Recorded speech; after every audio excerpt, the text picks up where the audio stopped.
학교단 경찰관으로 근무하고 있는 김범입니다. 오늘 학교폭력 예방 교육을 학교에서 요청해 주셔가지고 이제 떨리는 마음으로 왔는데 한번 시작해 보도록 하겠습니다.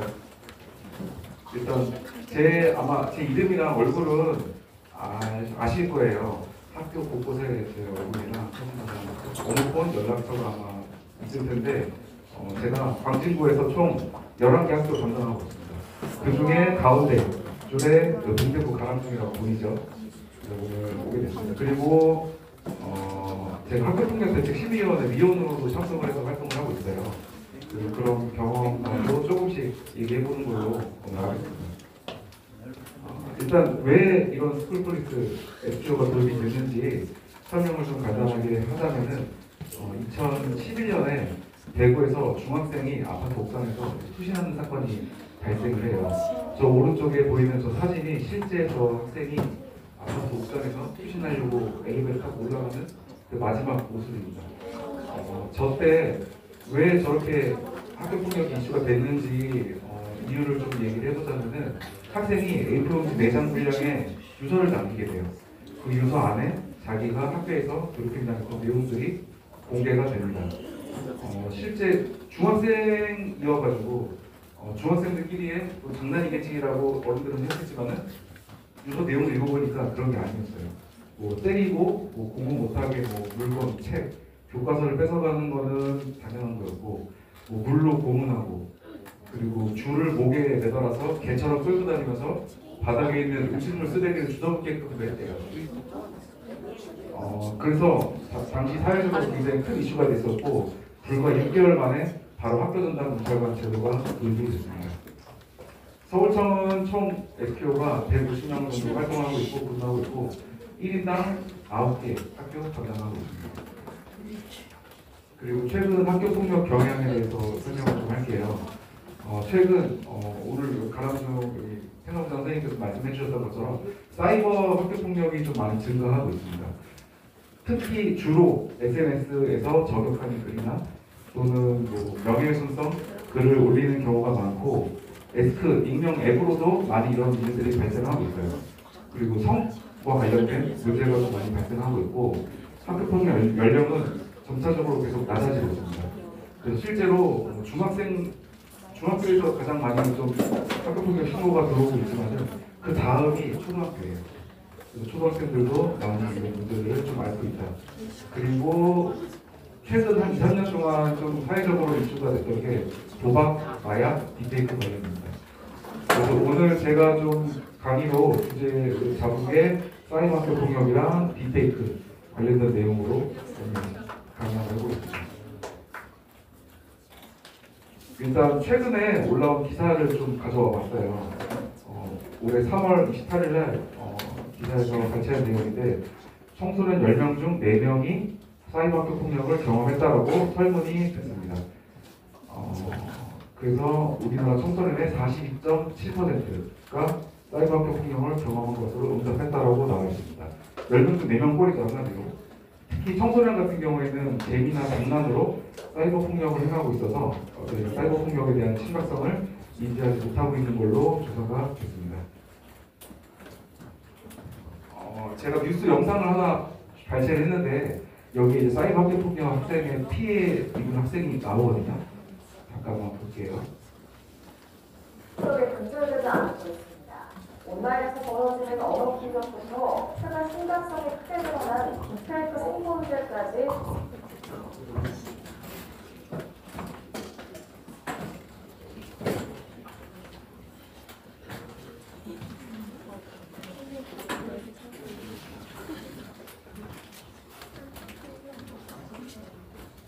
양사는 감정이 가속되고 있는데요.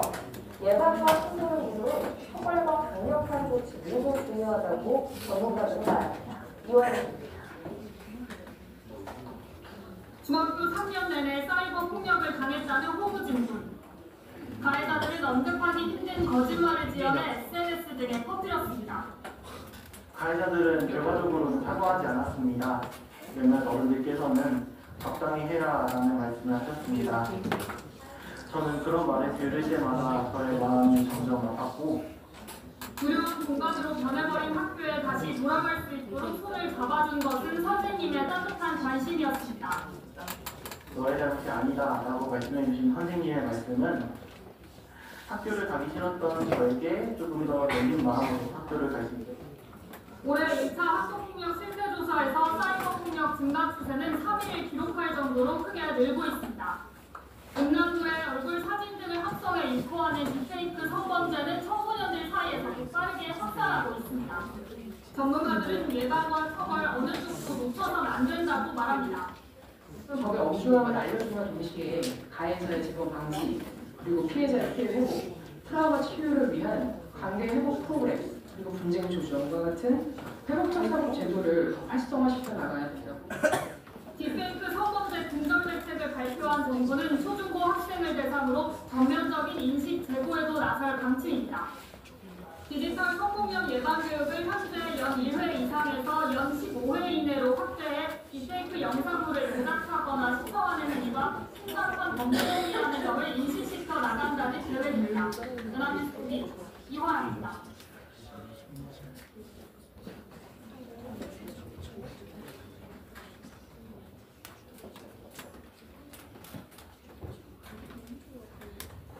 사이버 학교폭력 예방법의 사이버 학교폭력 정의에는 학교 내외에서라고 장소를 특정하고 있어요.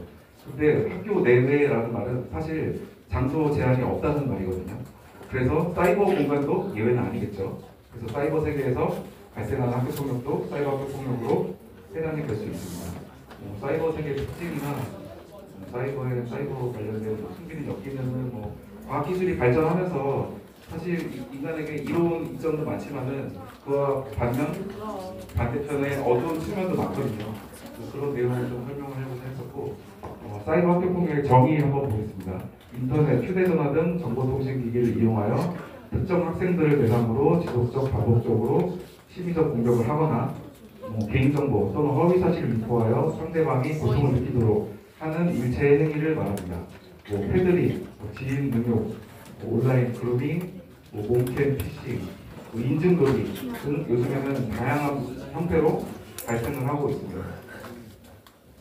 사이버 폭력 대표 유형으로는 첫 번째는 언어 폭력이에요. 주로 인스타, DM이나 그런 메시지를 주고받으면서 발생하는 경우가 많습니다. 그래서 상대방이 원하지 않는 상처가 될 수 있는 메시지를 반복적으로 보내는 행동.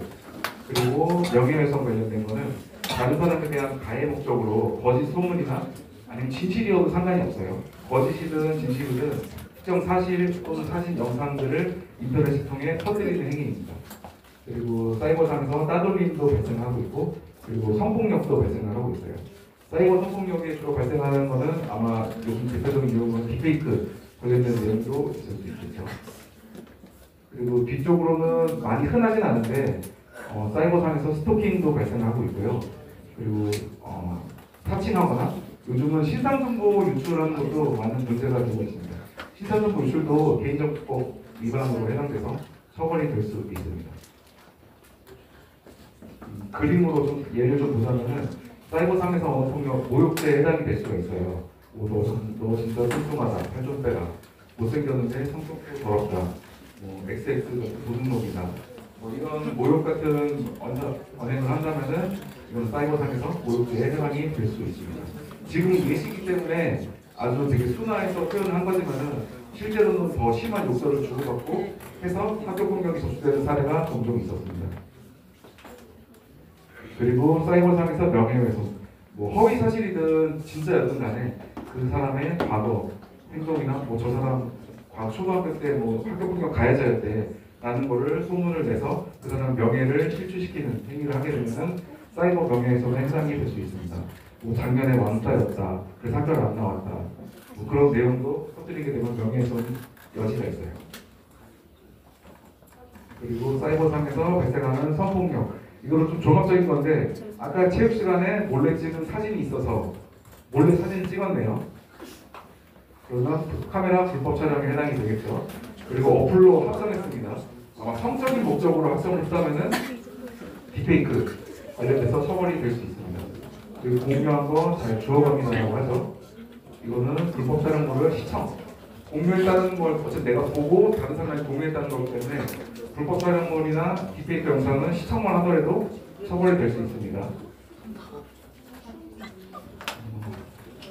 그리고 뭐 사이버상에서 스토킹 행위도 종종 발생을 해요. 그래서 청소년 사이에 어떤 관계성 문제, 뭐 교제 폭력이나 스토킹 범죄도 발생하고 있습니다. 그래서 자꾸 뭐해 자, 뭐 오늘 이쁘다, 뭐 통화하자 이렇게 자꾸 강요를 하는 거예요. 관심을 사기 위해서.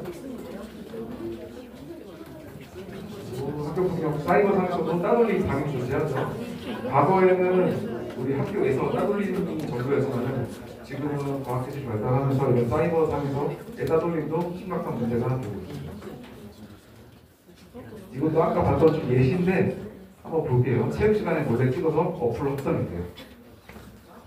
그러면 카메라 불법 촬영, 그리고 딥페이크 관련된 그리고 친구를 대상으로 했으면 아동청소년 성보호법 위반이 될 수 있습니다. 그리고 저장해두고 매일 놀려야지. 저장했네요. 저장, 시청, 소지, 구입 다 처벌됩니다. 그리고 당연히 뭐 못생겼다, 뭐 놀리는 그런 모욕적인 말은 모욕죄 해당이 될 수 있겠죠. 이런 사이버상에서 학교폭력을 예방하기 위해서는 두 가지의 해야 할 일이랑 그 세 가지의 하지 말아야 할 행동이 있어요. 좀 살펴보겠습니다. 첫 번째는 상대방을 배려하는 말, 그리고 확실한 정보를 사용해야 합니다. 사이버상에서. 그래서 A양은 SNS 단체 대화방에서 B양이 성적으로 물러나고 일진으로 활동했다는 허위의 내용을 담은 소문을 퍼뜨려서 그의 명예를 훼손했다.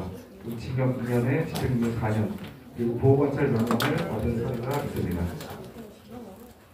그리고 내 개인정보도 중요하지만 다른 사람의 개인정보도 굉장히 중요해요. 다른 사람의 연락처, 이름, 주소, 학교 이런 개인정보를 유출하게 되면은 그것도 처벌이 될 수 있습니다.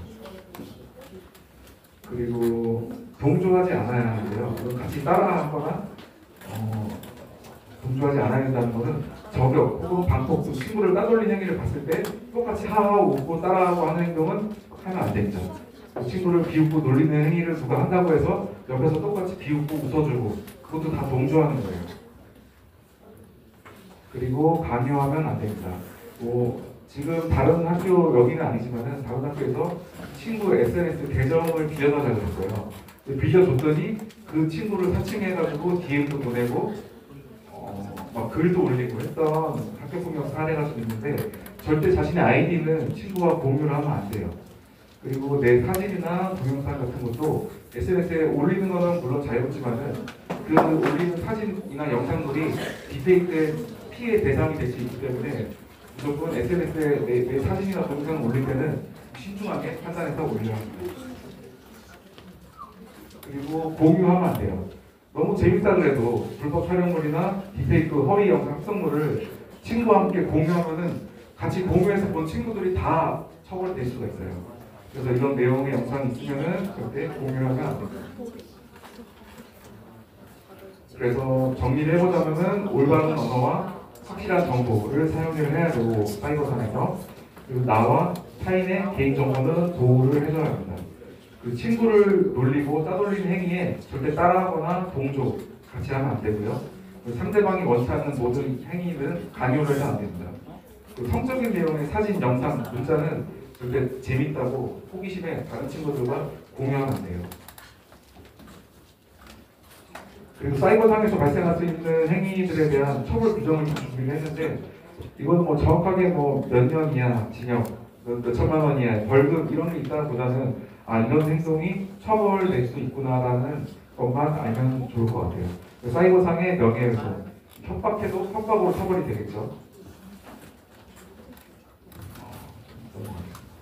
그리고 통신매체 이용 음란행위 이것도 은근히 좀 사건이 접수가 돼요.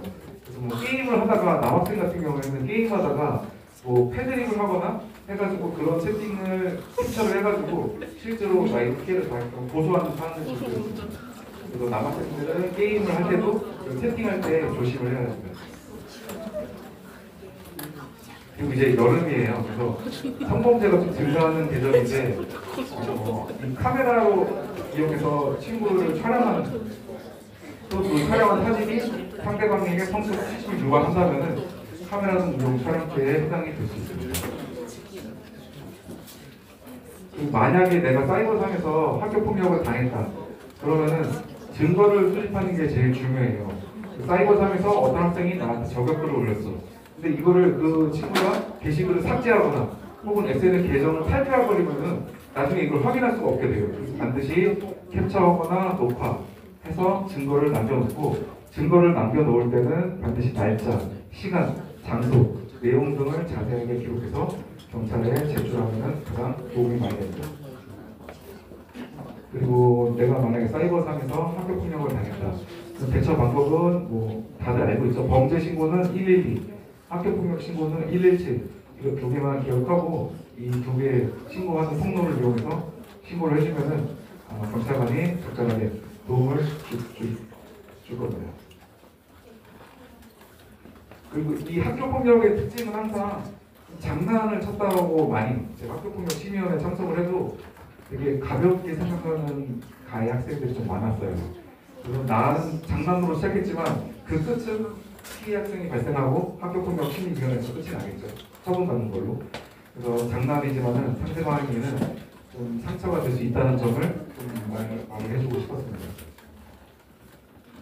그리고 두 번째, 딥페이크 관련된 문제예요. 최근 2, 3년 사이에 이 딥페이크 관련된 사건이 좀 많이 발생을 했고, 올해도 광진구에서 이런 딥페이크 피해를 당해서 사건을 수사하고 있는 사건도 꽤나 있습니다. 청소년 딥페이크 관련된 뉴스 기사를 좀 가져왔는데, 작년부터 올해 초까지 7개월간 경찰청 국가수사본부에서 집중적으로 이걸 수사를 해서 검거를 했어요. 그 7개월 동안 총 963명이 검거됐는데 그 중에 10대가 669명이었습니다. 669명 중에 초중소년 10세 이상 14세 미만 학생이 72명이나 됐어요. 그래서 10대, 20대를 합치면은 전체 검거 인원의 93.1%였습니다. 그래서 7개월간 딥페이크 성범죄 10대, 20대가 다 했다고 말해도 과장이 아닙니다. 이만큼 딥페이크가 너무 범죄라는 인식성이 많이 부족해서 발생을 한 걸로 생각이 들어요. 딥페이크가 무엇인가? 과거에 어떤 사진이나 영상을 합성하는 것은 좀 전문적인 기술이 좀 필요했어요. 그래서 전문가들 혹은 포토샵을 좀 잘하는 사람들이 사진을 교묘하게 합성을 좀 하기도 했었는데, 이게 지금 AI 기술이 발달하면서 일반인도 그냥 AI한테 요청을 하면은 정말 교묘하게 사진을 잘 합성을 해줍니다. 그래서 과학기술 발전에 따라서 이런 AI 도움을 받고 있지만은 그 반대로 또 이 AI 때문에 피해가 발생하는 사례가 있습니다. 그래서 딥페이크 영상을 만드는 것은 분명한 성범죄입니다. 성폭력 처벌법상에 5년 이하의 징역 또는 5천만 원 이하의 벌금에 처한다고 명시가 되어 있어요. 불과 이 딥페이크 관련된 조문이 성폭력 처벌법에 들어간 지는 한 5년, 6년 정도밖에 안 됐어요. 그래서 가장 최근에 신종 범죄가 발생해서 급하게 성폭력 처벌법에 규정을 하게 되고요. 우리나라는 죄형법정주의라고 해가지고 어떤 사람이 죄를 저질러서 처벌을 하려면은 다 법에 규정이 되어 있어야 돼요. 그래서 어떤 죄고 그 죄를 저지른 사람이 어떤 처벌을 받아야 하고가 법에 다 규정이 되어 있어야 그 사람을 처벌을 할 수가 있습니다. 그래서 성폭력 처벌법상에 딥페이크 관련된 조문이 한 5년 전에 바로 신설이 됐어요. 그리고 이런 학생들을 대상으로는 주로 친구들 또는 선생님을 대상으로 하는 경우가 많아요. 그래서 친구를 대상으로 만약에 성적 목적의 딥페이크 영상 사진을 만들었다 하면은 이거는 처벌됩니다. 이 죄가 굉장히 무겁게 좀 규정이 되어 있어요. 형법에 살인죄 있죠. 사형 무기 또는 5년 이상의 징역에 처한다고 되어 있는데, 아동 청소년 친구를 대상으로 한 딥페이크를 만들면은 아동 청소년 처벌이 되는데 거기에는 무기징역 또는 5년 이상의 징역에 처한다고 나와 있습니다. 실제 살인죄랑 비슷하게 중하게 처벌을 규정을 해놨습니다. 그리고 청소년을 대상으로 한 딥페이크 영상 또는 사진, 이걸 제작 의뢰를 하는 경우가 있어요. 학생이 실제로 올해 접수된 사건 중에도 제작 의뢰를 해서 신고가 좀 됐던 사건이 있었는데 이것도 처벌이 됩니다. 그 친구의 사실을 보내서 제작하다 해달라고 의뢰를 한 경우 그 제작 의뢰를 받은 사람이 만드는 즉시 같이 처벌됩니다. 그리고 청소년을 대상으로 한 딥페이크 영상, 사진을 판매하거나 배포하거나 구입할 때 어떤 행동이 이 중에서 처벌을 받게 될까요? 모두 다 처벌됩니다. 특히 배포는 한 명한테만 전달만 해도 배포죄로 처벌이 될 수 있습니다. 다 5년 이상의 징역, 3년 이상의 유기징역 이렇게 다 높게 처벌 수위가 이렇게 되어 있어요. 그리고 청소년을 대상으로 한 사진을 소지하거나 시청하는 것 이것도 모두 처벌됩니다. 왜 난 시청만 했는데 왜 처벌이 되냐라고 할 수 있겠지만은 이만큼 딥페이크 성범죄가 사회적으로 문제가 심각하고 또 그 국회에서 이런 시청만 해도 처벌을 할 수 있게끔 규정을 해놓은 거예요. 그래서 갖고 있거나 시청만 해도 같이 처벌이 된다는 거. 그래서 절대 공유하지 말라는 거예요. 다른 친구들이랑. 그리고 꼭 성적인 내용의 사진이 아니더라도 타인의 사진이나 목소리를 합성해서 영상을 만들면은 사이버 명예훼손의 법적 책임이 있을 수가 있습니다. 그래서 이런 것도 꼭 성적인 목적이 아니더라도 조심해야 하고요. 다른 사람 동의 없이 아까 얘기한 내용인데 개인 이름, 연락처, 주소 등을 인터넷에 공개를 하면은 이것도 처벌될 수 있습니다. 개인정보보호법 위반이에요. 그리고 허위 영상물 관련된 범죄를 좀 방지하는 방법이 뭐가 있을까 생각을 해봤는데 일단은 다른 사람한테 이 영상을 만들거나 혹은 만들어달라고 부탁하지 않아야 되고요. 그리고 누가 나한테 이런 거 보냈어. 그러면 시청하거나 공유하지 않아야 되고요. 그리고 혹시 영상을 발견하게 되면은 112장, 117에 신고를 해야 되고요. 그리고 다른 사람의 개인정보 당연히 유출하면 안 되겠죠. 그리고 OS 퀴즈를 좀 준비를 했는데 아동이 나오는 성추행물은 단순 영상 시청도 처벌이 된다. 처벌됩니다. 그리고 단체 채팅방에 올라온 성적인 딥페이크 영상을 보고 크크크만 한 경우에 처벌되지 않습니다. 이것도 처벌됩니다. 시청도 처벌이 돼요. 저도 처음에 우리 학교 제가 오면서 이 자료를 제가 좀 만들면서 시청만 해도 처벌이 된다고 나와 있는 거예요. 그래서 제가 알기로는 아동 청소년 관련된 어떤 딥페이크 영상만 좀 시청 처벌이 되는 줄 알았는데 조문을 찾아보니까 실제로 시청만 해도 처벌이 된다고 나와 있거든요. 그래서 이 부분에서는 좀 놀랐습니다. 그리고 청소년 딥페이크 관련된 현장 이야기가 있는데 한 경찰관이 최근 딥페이크 사건, 청소년 관련된 딥페이크 사건을 수사하면서 느꼈던 점들을 좀 이야기하는 인터뷰를 해주셨습니다. 인터뷰를 한번 들어보겠습니다.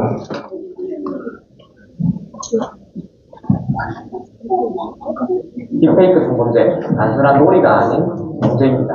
부산광역시 경찰청 여성청소년과에 근무하는 우종석 경관입니다. 딥페이크 성범죄는 매년 증가하고 있고 범죄 유형도 다양해지고 있습니다. 올해 1월부터 10월까지만 해도 474명의 불법 합성 피해자를 검거했는데요. 심각한 점은 무한 피해자의 80%가 시대 청소년이고 또 그중 15%는 10세 이상 14세 미만의 그때 청소년들은 지금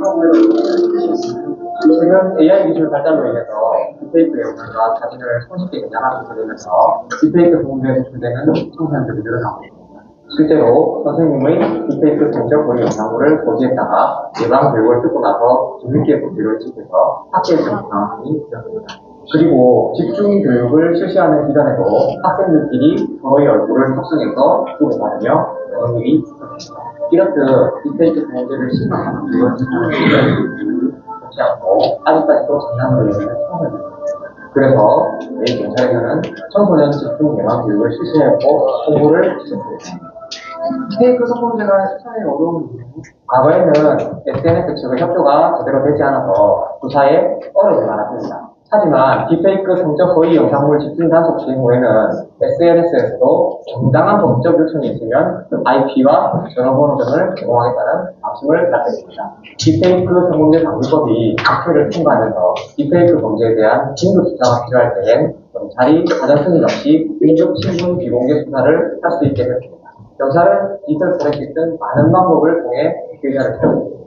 딥페이크 성범죄의 또 처벌을 받게 되면요. 딥페이크 성적 허위 영상물 첨지, 합성, 가공, 반포에 대한 처벌은 제보 5년형에서 7년형으로 내렸고 소지, 구입, 저장, 시청할 경우에도 3년 이하의 징역 또는 4천만 원 이하의 벌금형을 받습니다. 또한 성적 허위 영상물을 이용해서 아동 청소년을 협박하거나 강요했을 경우 기존 성폭력 처벌법보다 강하게 처벌받습니다. 딥페이크 성범죄를 근절하기 위한 정부의 말씀 부탁드립니다. 현재 딥페이크 성범죄 피해로 인해 힘들어하는 피해자들이 너무 많습니다. 딥페이크 성적 허위 영상물을 주입고 있는 가해자 본인도 언젠가는 딥페이크 성범죄 피해자가 될 수 있다는 점을 명심해 주시고 딥페이크 성범죄는 단순한 장난이 아닌 심각한 범죄 행위라는 인식을 가져주시길 부탁드립니다.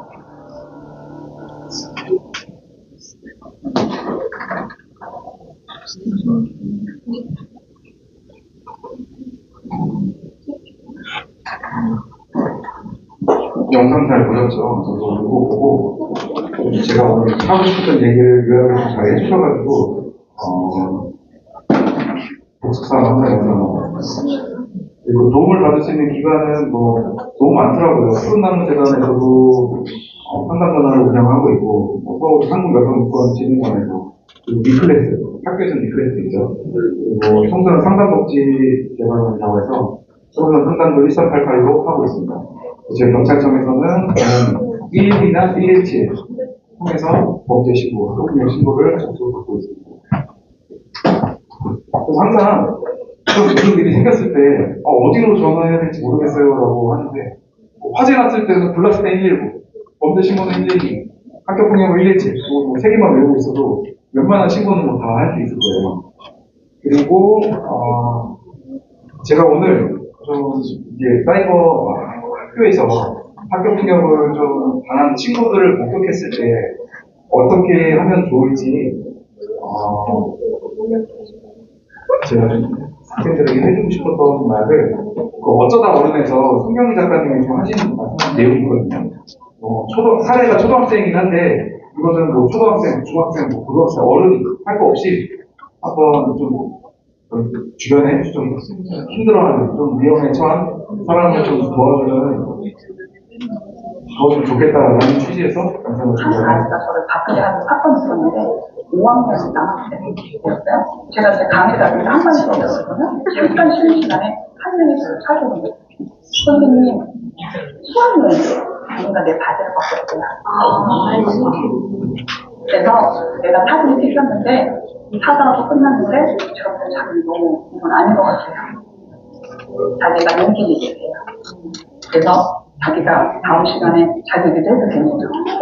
그래서 제가 몇 분 주는 될까? 그냥 10분 주면 될 것 같아요. 40분 강의 10분을 주는 거예요.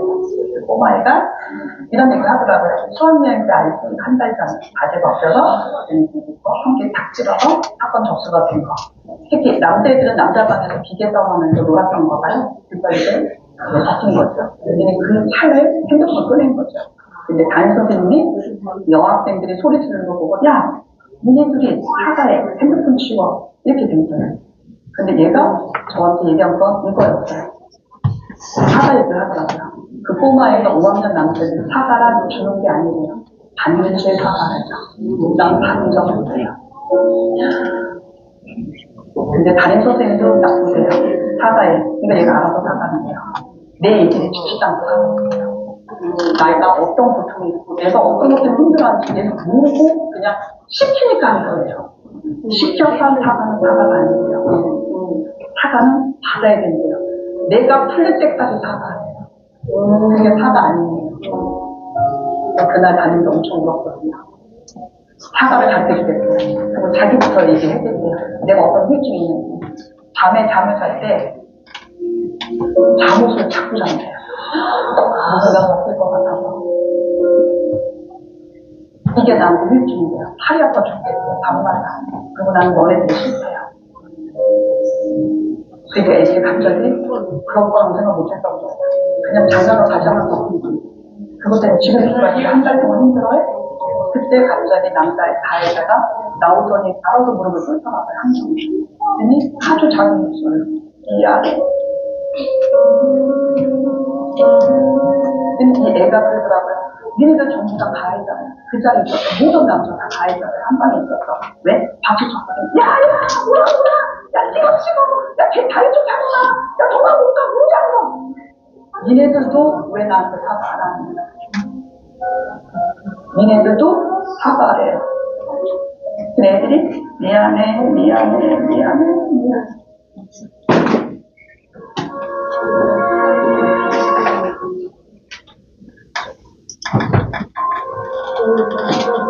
그래서 대답해줬어요. 내가 꿈을 안 꾸면 그때 사과 받을 거예요. 지금 난 꿈을 꾸고 있다. 근데 얘가 학교 오는 이유가 있어요. 딱 두 명 목소리가 들리는데요. 야 찍지 마! 애들끼리 그러면 안 되잖아! 핸드폰 꺼! 야 그러면 안 돼! 분명히 누군가 그랬어요. 누구네요? 그랬더니 남자 두 명이 나야! 이게 위주예요. 직접 도와달라고요. 그랬더니 그 아이가 막 웃더라고요. 지네들 때문에 내가 죽지 않는 거야. 그래서 이런 말을 하더라고요. 걔네 둘만 친구래요. 나머지는 같은 반이래요. 친구랑 어려울 때 도와주는 거예요. 동료랑 어려울 때 도와주는 거래요. 같은 회사 다니는 사람인 거고, 동료는 동료를 도와줘야 돼요. 인간은 인간을 도와줘요. 이게 사과이고 미팅이에요. 그냥 뭐 하나 들었다고 미팅이가 아니라 직접 개입해서 그 현장에서 하지 말라고. 특히 아까 그냥 차장님 저한테 딱 개입했잖아요. 하지 말라고. 여기 미생도 그랬잖아요. 안만이 그랬죠. 뭐 한다? 하지 마. 제가 바랬던 세상은 그거였거든요.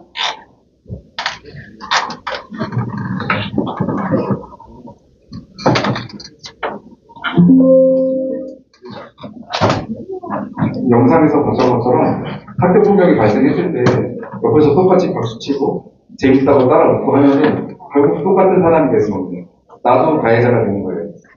그래서 뭔가 그런 도움이 필요한 친구들을 발견했을 때 도움의 손길을 남겨줄 수 있는 그런 강압적 학생들이 됐으면 좋겠습니다. 저도 제가 직업이 경찰관이지만 업무상 당연히 어려운 사람들, 위기에 처한 사람들을 도와줘야 하지만 그렇게 하고 있고요. 근데 그런 일을 할 때마다 참 누군가를 도와줘야 된다는 거는 엄청난 용기가 필요하다는 걸 매번 좀 느끼고 있어요. 그래서 같은 교실에서, 같은 반에서 친구들끼리 서로 어려운 거 있으면 서로 돕고 또 도움 받고 도와주고 할 수 있는 그런 사람이 됐으면 좋겠습니다. 오늘 학교폭력 교육을 여기서 마치겠습니다. 감사합니다.